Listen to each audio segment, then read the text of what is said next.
So let's start with one problem that is permutation. ये जो problem है permutation, ये काफ़ी पॉपुलर प्रॉब्लम है और ये बहुत सारी कंपनीज में ऑलरेडी पूछी गई है। तो अगर मैं इनकी कंपनी लिस्ट डाउन करूं आपके सामने, तो Amazon is one of them जहां पर एक क्वेश्चन पूछा जा चुका है। गूगल पे भी क्वेश्चन पूछा जा चुका है और एडोबे में भी ये क्वेश्चन पूछा जा सकता है और बहुत सारी कंपनीज जिनमें क्वेश्चन पूछा जा चुका है ऑलरेडी। मीडियम लेवल का कॉम्प्लेक्सिटी का प्रॉब्लम है एंड इट इज सेइंग कि गिवन हमें एक एरे है जिसमें हमारे पास एक नंबर्स का डिस्टिंक्ट इंटीजर है। इसका मतलब सबसे पहली बात है, हमारे पास जो इनपुट दिया गया है वो नम्स का एक एरे गिवन किया गया है and which return all the possible permutation. हमें पॉसिबल परमुटेशन निकालनी है उस गिवन एरे में से। You can return the answer in any order, किसी भी ऑर्डर में पर रिजल्ट आ सकता है। अगर हम नम्स की बात करें तो जो नम्स हमें एग्जाम्पल में दिया गया है, जो एरे हमें गिवन किया गया है विच इज 1 2 3, ये हमें एक एरे यहाँ पर गिवन किया गया है, राइट। तो हमें एक एरे गिवन किया गया विच इज अ 1 2 3 और हमें जो रिजल्ट निकाल के लेकर आना है विच इज कि हमारे पास 1 2 3 भी आ जाए, 1 3 2 भी आ जाए, 2 1 3 भी आ जाए, 2 3 1 भी आ जाए, 3 1 2 और 3 2 1, इस तरीके से वहां पर रिजल्ट आ जाए। Now we need to think about कि हमें अप्रोच क्या लेकर आनी है इस प्रॉब्लम को सॉल्व करते हैं। तो एक और एग्जांपल देखिए, 0 1 है तो 0 1 या 1 0, ये परमुटेशन है, 1 है तो 1 ही आएगी। हिंट अगर हम देखें तो यहाँ पर एक गिवन है कि 1 जो हमारे पास है वो num dot length less than equal 6 होगा। इसका मतलब जो एरे गिवन होगा मैक्सिमम 6 लेंथ तक का हमें गिवन हो सकता है, ठीक है।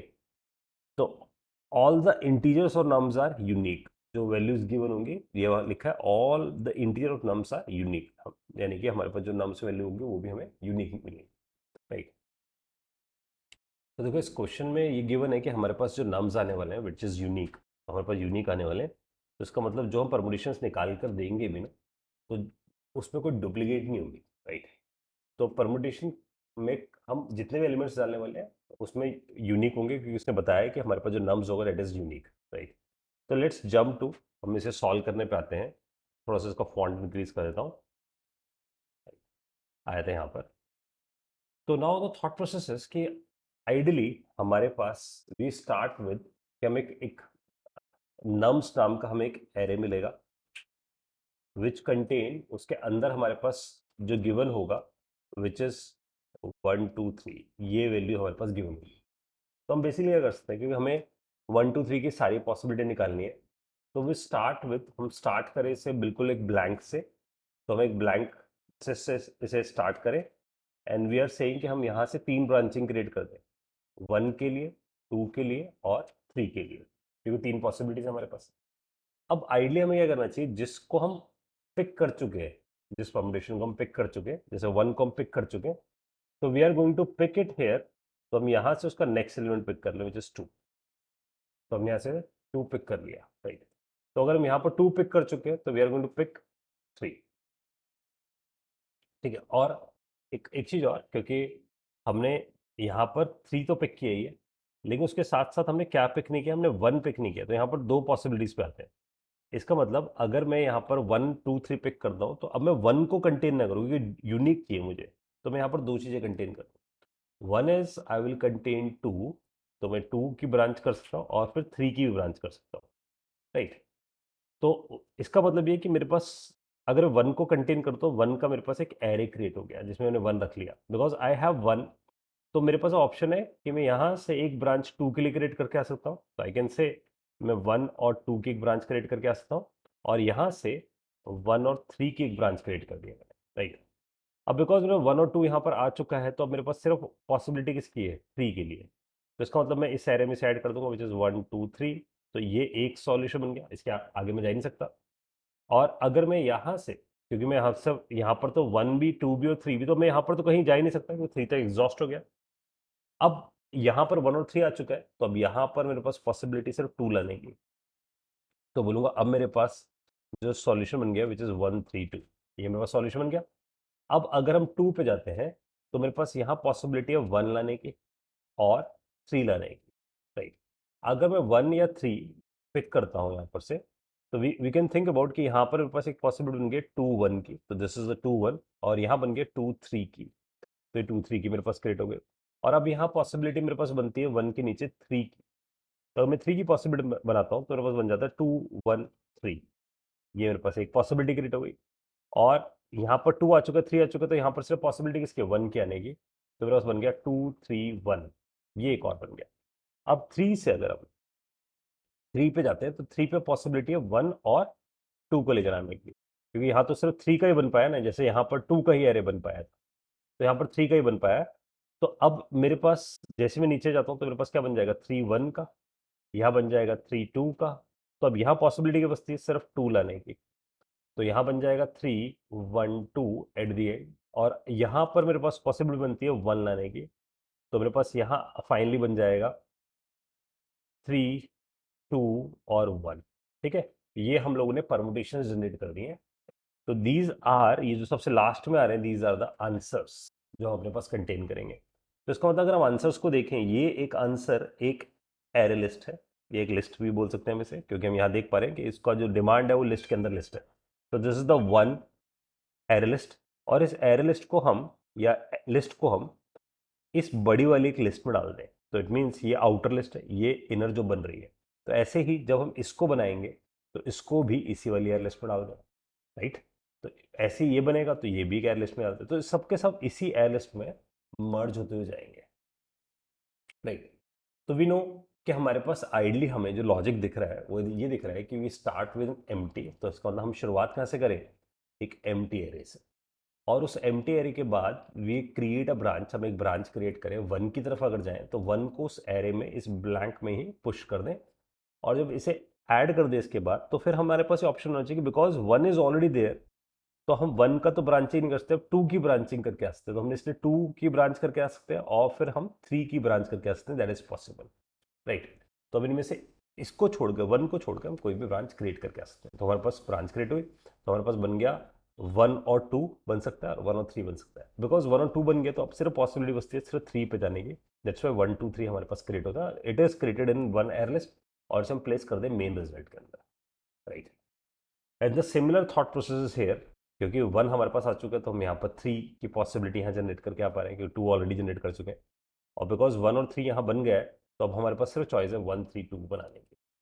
तो same similar thing we are going to do it here, और हमें एक मेन एयर लिस्ट में से प्लेस करके आना है।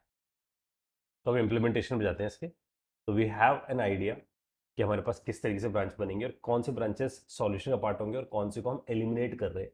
जैसे 1 अगर बन गया है तो 1 पार्ट ही नहीं है ब्रांच का, यहाँ पर 1 नाम की ब्रांच बनती ही नहीं है, राइट। सीधा 2 से शुरू करते हैं, और जब 2 भी पार्ट बन गया तो ना 1 बनता है ना 2 बनता है, सिर्फ 3 बनता है। तो इसका मतलब हम ऑप्टिमाइज सॉल्यूशन आ रहे हैं बैक ट्रैकिंग के थ्रू।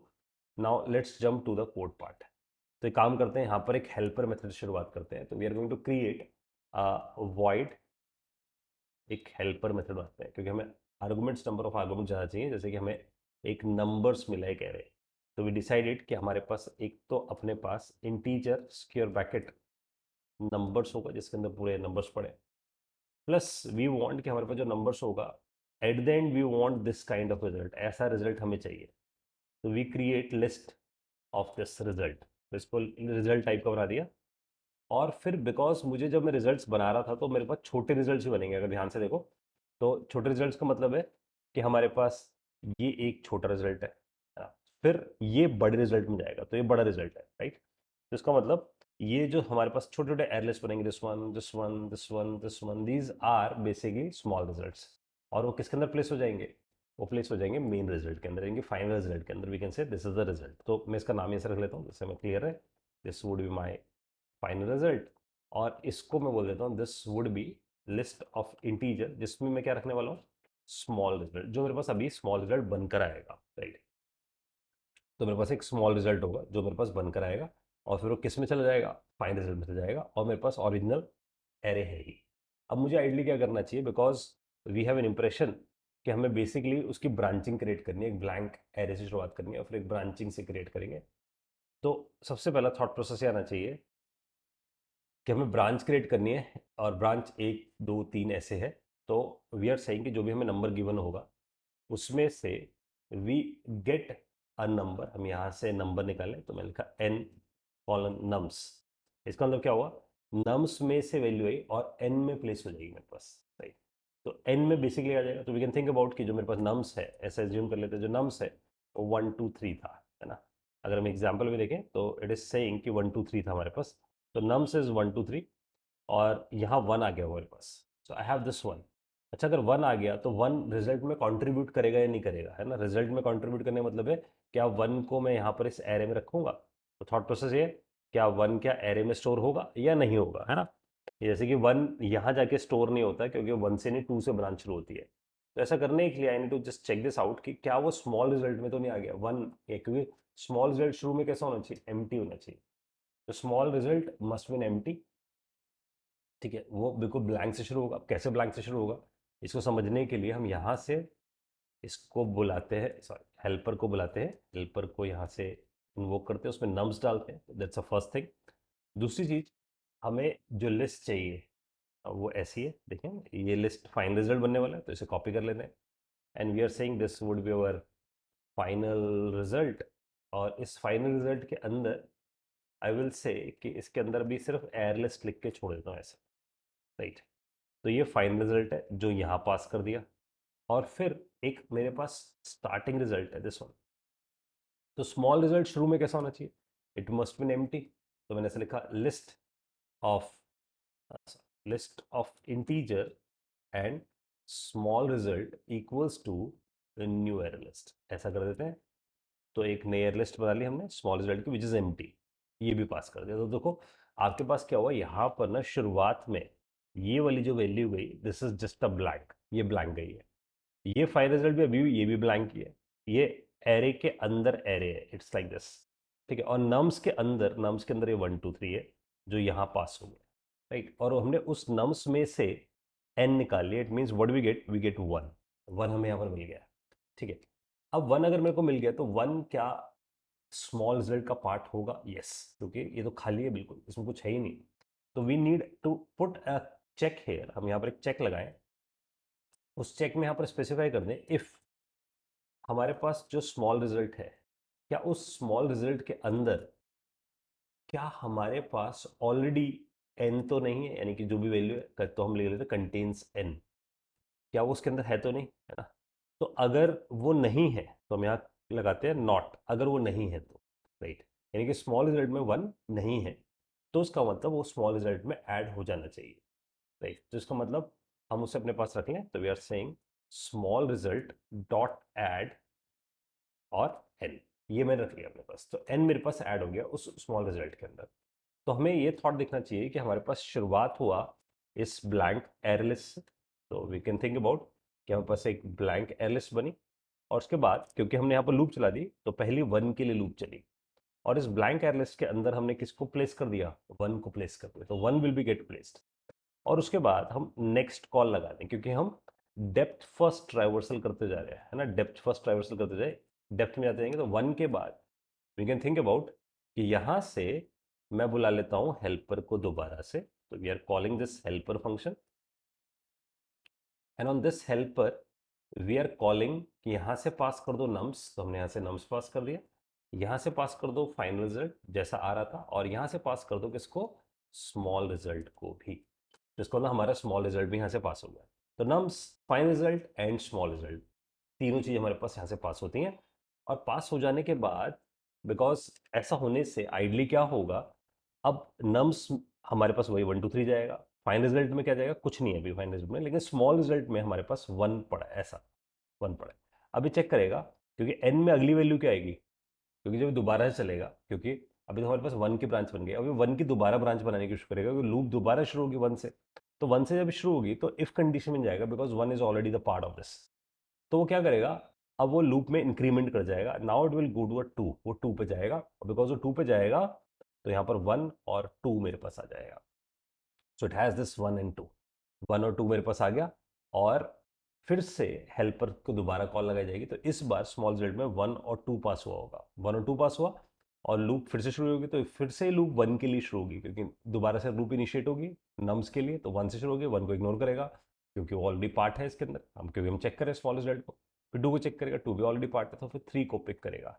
अब थ्री को पिक करेगा तो थ्री इसके अंदर वन टू थ्री हमारे पास आ जाएगा, देखो वन टू थ्री हमारे पास आ गया यहाँ पर, जिसका मतलब एक परमुटेशन बन गई है। और अगर एक परमुटेशन बन गई है तो इस परमुटेशन को जो कि स्मॉल रिजल्ट में बनी है, इसको किस में स्टोर कर दो, फाइनल रिजल्ट में स्टोर कर दो। So we want to store it in a final result. तो इसके लिए अब आइडली मुझे क्या करना चाहिए, मैं यहाँ से एक टर्मिनेशन केस लिखो, क्योंकि हमारे पास एक ब्रांच पूरी क्रिएट हो चुकी है।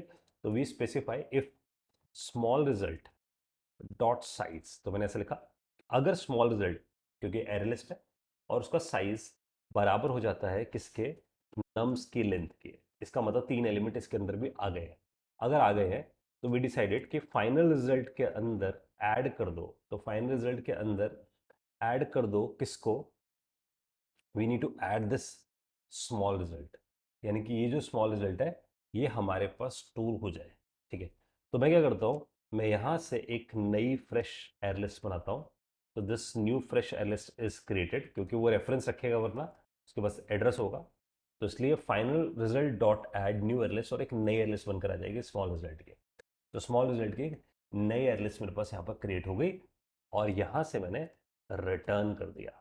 अब आइडली क्या होगा, देखो ना, जब मैं यहाँ से रिटर्न करूँगा तो यहाँ तक मेरे को 1 2 3 आ गया, और 1 2 3 किसके अंदर स्टोर हो गया, फाइनल रिजल्ट के अंदर। अब बिकॉज के आगे कुछ कॉल लगेगी नहीं मेरे पास, तो रिटर्न होएगा और वापस पीछे चल जाएगा, बैक ट्रैक कर जाएगा। और जब बैक ट्रैक करेगा तो मुझे, क्योंकि मेरे पास ऑलरेडी ये लिस्ट भर चुकी है ना, ये लिस्ट ऑलरेडी भर चुकी है 1 2 3 की। तो मैं क्या करूँगा, इस 3 के कॉम्बिनेशन को, जो सबसे लास्ट में ऐड किया, इसे इसे हटाऊंगा। इसे हटाऊंगा कि मैं बैक ट्रैक करके पीछे लग गया, अब मेरे को दूसरी पॉसिबिलिटी जनरेट करनी है। तो I need to remove it this thing. और बिकॉज अब मेरे पास यहाँ पर बैक ट्रैक शुरू होगा, क्योंकि मैं इधर से उस पॉसिबिलिटी को हटाने वाला हूँ। अब इस पॉसिबिलिटी को हटाने के लिए आई सिंपली डू, मैं यहाँ से बोलूँगा कि जो मेरे पास स्मॉल रिजल्ट है उसमें से रिमूव कर दो स्मॉल रिजल्ट का सबसे लास्ट एलिमेंट साइज -1। तो यहाँ पर मैंने क्या किया, यहाँ पर मैंने अंडू कर दिया उस रिजल्ट को जो हमारे पास ऑलरेडी कंट्रीब्यूट कर चुका था, और यही बैक ट्रैक हो रहा है। यहीं पे हमने बैक ट्रैक कर दिया इसको। ठीक है, तो इसको मतलब जैसे ही वो स्टैग में फॉल हुआ पीछे गया, तो वी जस्ट रिमूव इट, 3 को हमने हटा दिया उसमें। तो अब अपने पास क्या रह गया, 1 और 2 ही रह गया। राइट, अब अगर अपने पास 1 और 2 ही रह गया तो इसका मतलब पीछे गया पॉसिबिलिटी रहकर, और उसने, क्योंकि जो पीछे गया होगा, देखो जब 3 से वो पीछे गया होगा 2 पे यहाँ पर गया होगा, तो it is trying to do कि मैं यहाँ से एक नई ब्रांच खोलूँ। तो वो यहाँ से एक नई ब्रांच खोलने के लिए जाने की कोशिश करेगा, कि मेरे पास 3 आ चुका है, 1 2 3 मेरे पास आ चुका है। ये बैक ट्रैक करके देखो पीछे पहुंचता है, यहाँ पर ये पीछे पहुंचा, एंड इट विल से कि मेरे पास, क्योंकि मेरे पास 2 डिटरमाइंड है ऑलरेडी, 1 और 2 मेरे पास आ चुका है, 3 3 हम कैप्चर कर चुके हैं, मैं ये ना बोलूँ कि ये आएगा, सॉरी, क्योंकि 3 तक तो हम जा ही चुके हैं, 3 के आगे कोई पॉसिबिलिटी नहीं है जाने की। तो हम इसलिए पीछे बैक ट्रैक करके तो यहाँ पहुँच ही गए अल्टीमेटली। ठीक है, और हमारे पास 1 2 3 की एक पॉसिबिलिटी क्रिएट हो चुकी है, पूरा एक एरलेस क्रिएट हो चुका, तो ये रिटर्न करता हुआ ऊपर पहुँच रहा होगा।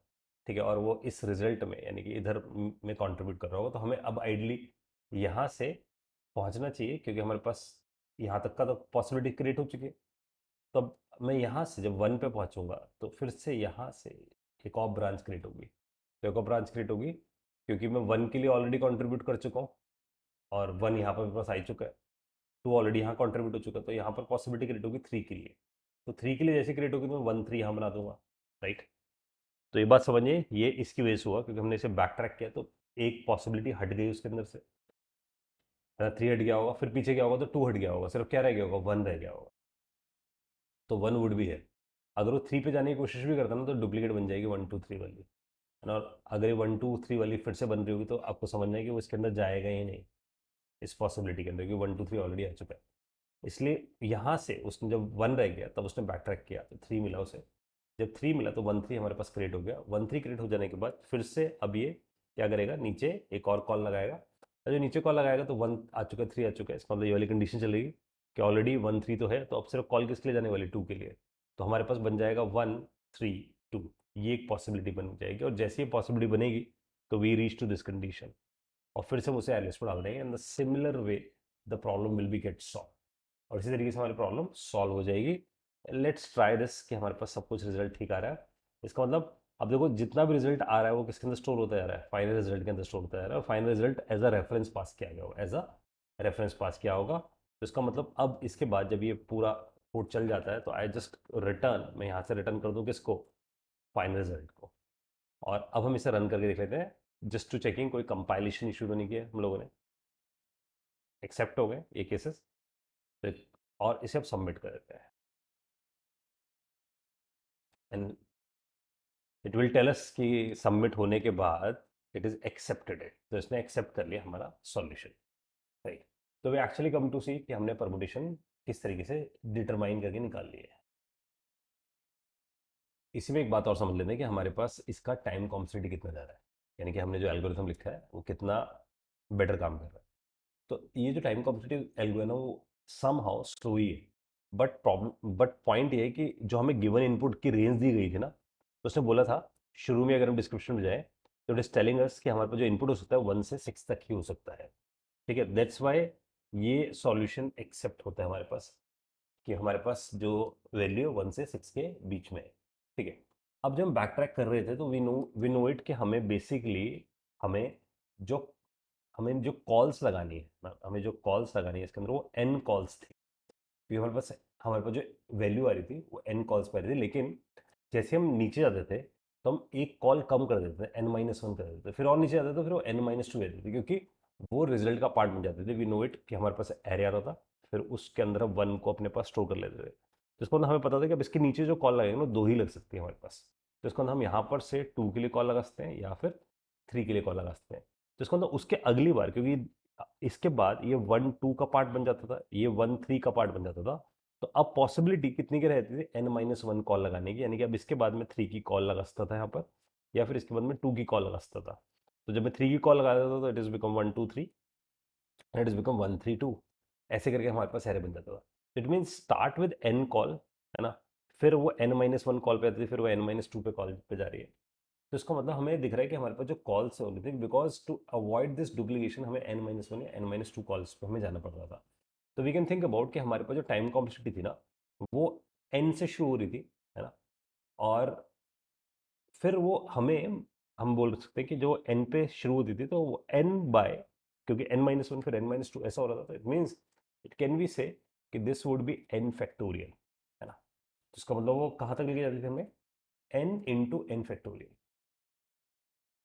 ठीक है। और ये जो हमने एक्स्ट्रा n रखा हुआ है ना, बिकॉज हम हर बार क्या कर रहे हैं, हम हर बार जब भी, क्योंकि n फैक्टोरियल तो दिख ही रहा है हमें, क्योंकि हमारे पास कॉल n-1 है, फिर अगली बार n-2 है, तो सो ऑन इस तरीके से हमारे पास जा रही है। लेकिन हम इसके साथ साथ ना, हम हमेशा जब भी कॉल लगा रहे हैं we need to maintain this n, ठीक है। हम हमेशा क्या कर रहे हैं, एक n भी मेंटेन करते देते हैं। दैट्स वाई, क्योंकि हमें हर बार कॉपी में उस n की वैल्यू को मेंटेन करना है, that's why we are saying कि n इंटू n/2, और इसकी जो स्पेस कॉम्प्लेक्सिटी है वो सीधे सीधे ओ ऑफ n जा रही है, राइट, क्योंकि n टाइम चल रहा है। तो this is our time complexity and this is our space complexity.